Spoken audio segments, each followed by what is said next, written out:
नमस्कार। उम्मीद है कि आप लोग अच्छे होंगे। मित्रों, आज हम लोग पढ़ेंगे हिंदी साहित्य में एक प्रसिद्ध ही रचनाकार हैं जो कि प्रगतिवादी काव्यधारा के कवि हैं, जिनका नाम है अज्ञेय। तो मित्रों, आज हम लोग अज्ञेय के बारे में पढ़ेंगे। अज्ञेय का पूरा नाम है सच्चिदानंद हीरानंद वात्स्यायन अज्ञेय। मित्रों, इनके विषय में पहला प्रश्न तो यहीं से बन जाता है कि अज्ञेय जी का पूरा नाम क्या था, और दूसरा ये बन जाता है कि अज्ञेय सच्चिदानंद हीरानंद वात्स्यायन जी का उपनाम क्या था। तो इनका उपनाम अज्ञेय था और कुट्टी चातन था। तो अज्ञेय नाम किसने दिया था, ये भी कभी कभी प्रश्न पूछ लेता है। तो इनकी रचनाओं को जब संपादित करते थे डॉक्टर नगेंद्र, तब ये अज्ञेय नाम से करते थे। तो मित्रों, हम लोग आइए अज्ञेय जी के बारे में देख रहे हैं। इनका जन्म 1911 के कसिया देवरिया उत्तर प्रदेश और सारनाथ के समीप में हुआ था। इनके पिता का नाम हीरानंद वात्स्यायन था, माता वैजयंती देवी हैं, माने इनकी माता का नाम वैजयंती देवी था।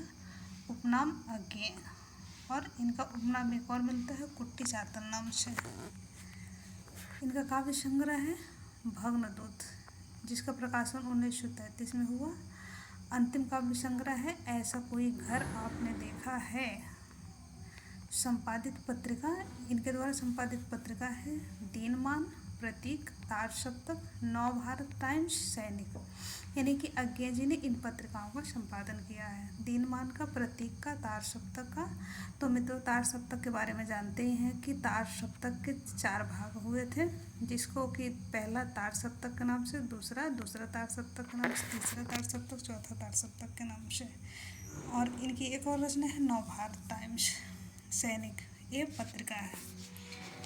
इनकी रचनाएं हैं भग्नदूत, जिसका प्रकाशन 1933 में होता है, चिंता 1942 में, इत्तलम 1946 में, हरिकार्पुर छरभर 1949 में, बावरा हेरी 1954 में, इंद्रधनुष रौदे हुए 1957 में, अरि वो करोड़ो प्रभा में 1959 ईस्वी में, आंगन के पार दौर 1969 ईस्वी में, और पूर्वा 1965 में, सुनहले सवाल 1966 में हुआ। इनकी एक प्रसिद्ध रचना है कितने नावों में कितने बार।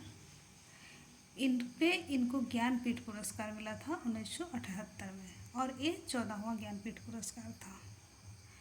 क्योंकि मैं उसे जानता हूँ, ये भी इनका कविता है 1996 में। सागर मुद्रा, इसका प्रकाशन 1917 में हुआ। पहले मैं सन्नाटा बुनता हूँ 1973 में हुआ।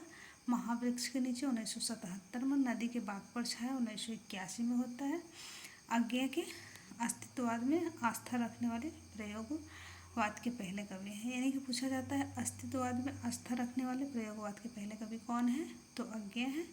प्रयोगवाद नई कविता का शलाका पुरुष कहा जाता है अज्ञेय को। यानी कि प्रयोगवाद एवं नई कविता का शलाका पुरुष किसको कहा जाता है, अज्ञेय का। इनकी ख्याति प्राप्त रचनाएं हैं, यानी कि जो प्रसिद्ध रचनाएं हैं। पहली रचना है आसाध्य वीणा, ये एक लंबी कविता है। और कल की बाजरे की, ये नवीन शैली प्रतीक शैली में लिखी रचना है। जितना तुम्हारा सच, शब्द और सत्य, यह द्वीप अकेला। और इनका आसाध्य वीणा लंबी कविता है। अहंग का विसर्जन है इसमें, और अहंग के विसर्जन के बाद काम की सिद्धि बताई गई है इसमें। वैदिकता एवं आधुनिकता का समन्वय दिखाया गया है किसमें, आसाध्य वीणा में। भग्नदूत चिंता छायावादी रचना है। यानी कि अज्ञेय की छायावादी रचना कौन कौन सी है, तो भग्नदूत है और चिंता है। बाद में नई कविता एवं प्रयोगवादी कविता के आकर्षित हुए। तारसप्तक का प्रकाशन अज्ञेय ने 1943 ईस्वी में किए थे, जिनमें 7 कवि थे।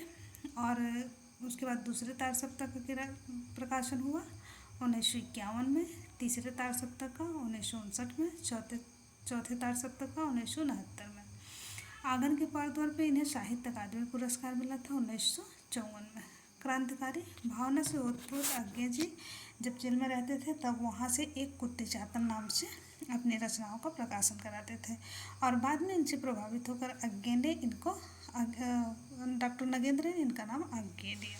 तो मित्रों, आज हम लोग पढ़े प्रसिद्ध प्रयोगवादी कवि अज्ञेय जी के बारे में, सामान्य परिचय और उनकी रचनाओं के बारे में। उनके साहित्य अकादमी किस रचना पे मिली, और ज्ञानपीठ पुरस्कार किस रचना में मिला।